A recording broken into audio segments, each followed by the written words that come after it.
কল্পনা করুন এমন একটি বিশ্বের যেখানে নদী ও হ্রদগুলো ক্রিস্টালের মতো স্বচ্ছ, যেখানে কোনো প্লাস্টিকের বোতল কিংবা ফেলে দেওয়া আবর্জনা ভাসছে না। কিন্তু বাস্তবতা হলো বিশ্বের অনেক জায়গায় জলাশয় আজ ভয়াবহ দূষণের শিকার।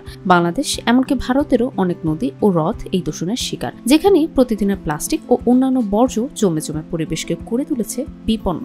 কিন্তু প্রযুক্তির জাদুতে এখন পাল্টে যাচ্ছে সেই দৃশ্যপট। পরিচ্ছন্নতার এই মহাযজ্ঞে নতুন সংযোজন হলো হংকংয়ের তৈরি সৌরচালিত রোবট ক্লিয়ারবট। রোবট ক্লিয়ারবট ইতোমধ্যেই ভারতের বিভিন্ন অঞ্চলে মোতায়েন করা হয়েছে দূষিত নদী ও হ্রদ পরিষ্কার করার জন্য।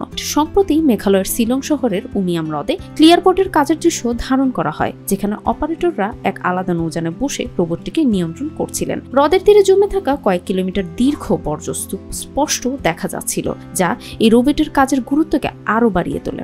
এই ক্লিয়ারবটের দৈনিক লক্ষ্য প্রতিদিন ৫০০ কিলোগ্রাম বর্জ্য সংগ্রহ করা। জুনিয়র ইঞ্জিনিয়ার লাম্বাসওয়ার জানিয়েছেন, আমরা চেষ্টা করি প্রতিদিন লক্ষ্য পূরণ করতে, কিন্তু কখনো কখনো আমরা তা অতিক্রম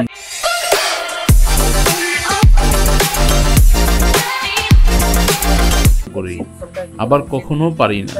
সবটাই নির্ভর করে আবহাওয়ার অবস্থার উপর। ক্লিয়ারবট সম্পূর্ণ পরিবেশ বান্ধব। এটি বৈদ্যুতিক শক্তি ব্যবহার করে চলে এবং নিজেই সোলার প্যানেলের মাধ্যমে সৌরশক্তিকে কাজে লাগায়।